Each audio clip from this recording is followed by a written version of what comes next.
So I am still creating music, even though I'm having tinnitus. A couple of years ago, my tinnitus went really bad. It made me cancel all my sound engineer, musician and composer work. And I went on a sick leave for 18 months. I was convinced that I would never ever work with music or sound ever again.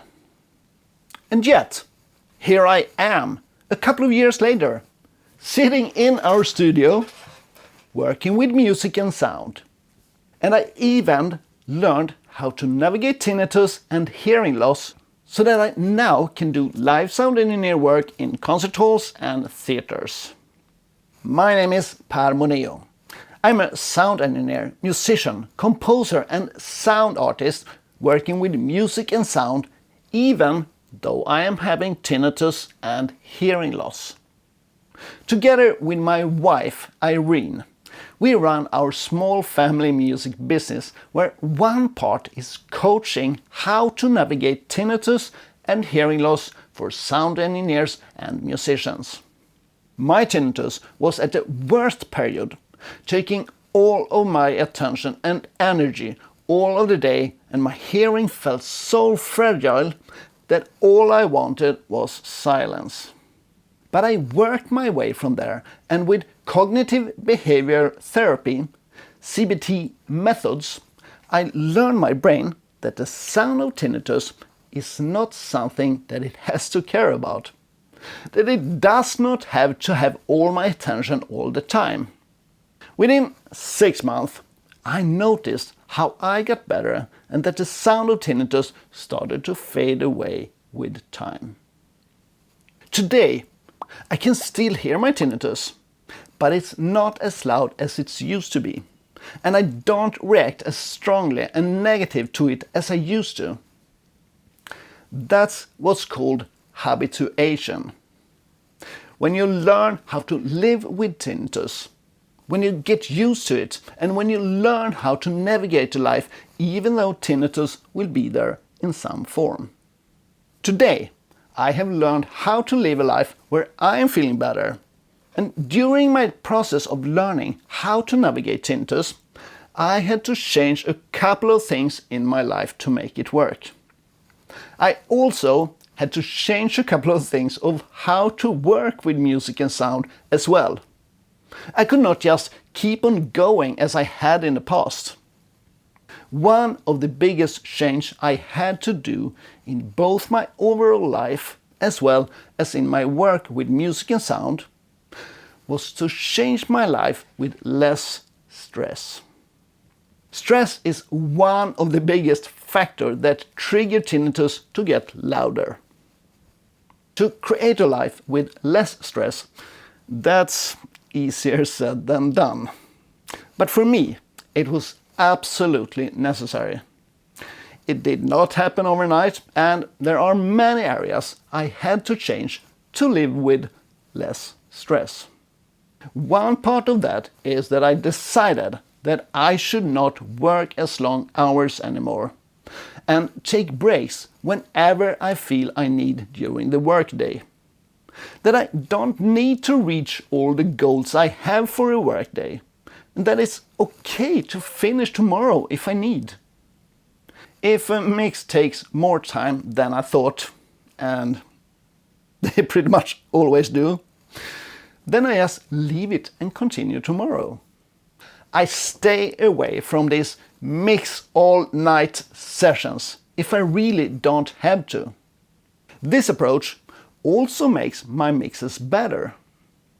You know the feeling when you've been up all night, mixing and finally feeling satisfied with the mix. And when you listen to it the next day, it just sounds awful. Just because we have been working these long hours. So I not only get less stress in my life, my mixes are getting better as well with this approach. When it comes to live sound engineer jobs, I just say no to these jobs that are more than 10 to 12 hours. and the ones that I know will be extremely stressful. Of course, there will always be situations where we need to rush to meet a deadline, or a live gig that becomes stressful from time to time. And that's how it has to be sometimes.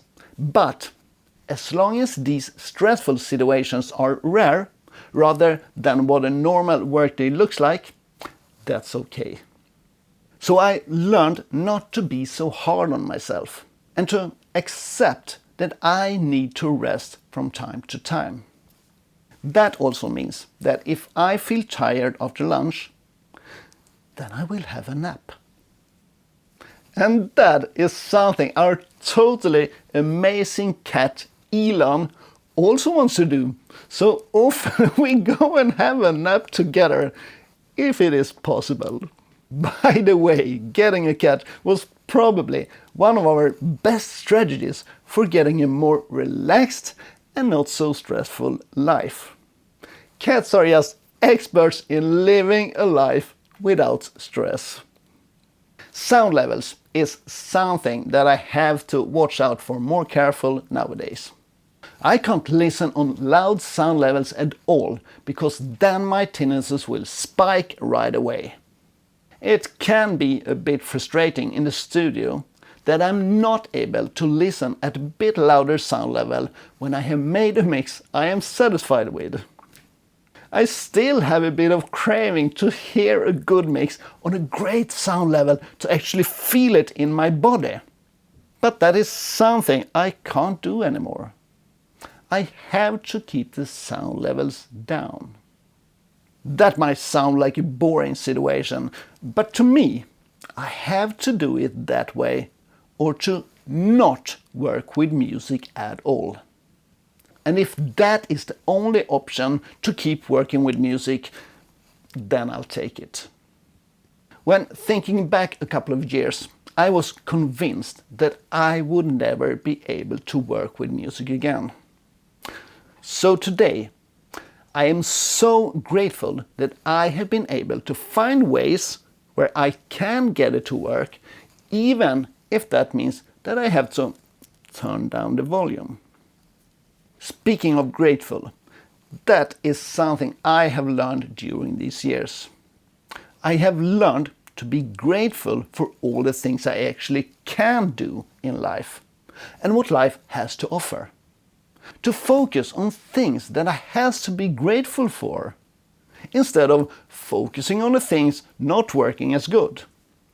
Instead of focusing on that my hearing fades away from 3 kHz and above, I can be grateful that my hearing are perfectly fine all the way up to 3 kHz.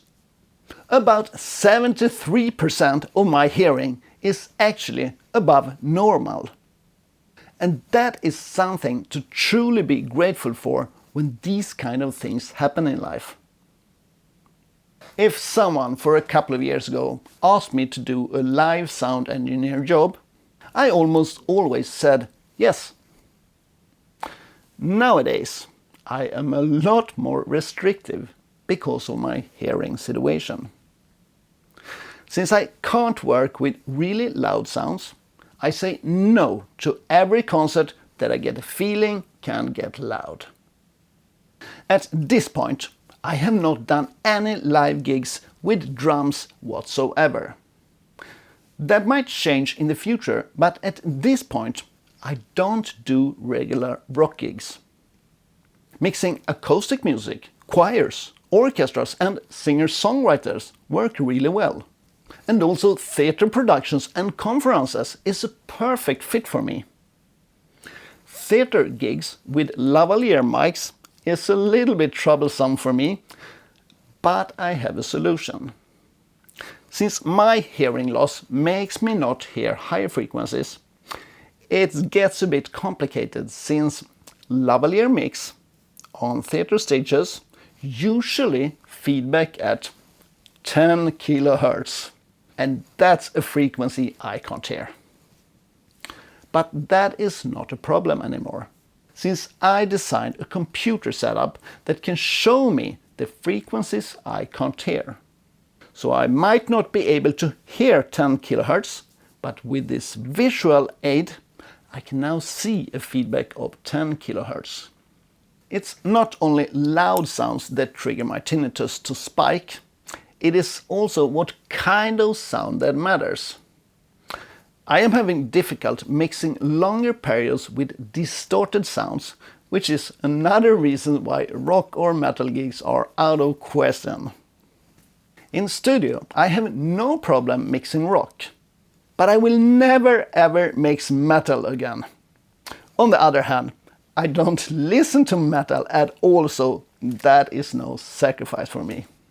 So by changing my approach to creating and mixing music, and by being a lot more restrictive to what kind of jobs I accept, makes it perfectly possible for me to keep working with music and sound, even though I'm having a challenging tinnitus and hearing loss. What experience do you have working with music and sound when having tinnitus or hearing loss? I would love to hear your story in the comments. And if these topics resonate with you, I would suggest hit that subscribe button, that like button and notification bell. And yeah, please write something in the comments. I would love to hear from you. And we will keep creating more videos about tinnitus and hearing loss for sound engineers, musicians, composers, sound artists, everybody working with music and sound. So until next time, relax, breathe, and we'll see you in the next video. Ciao!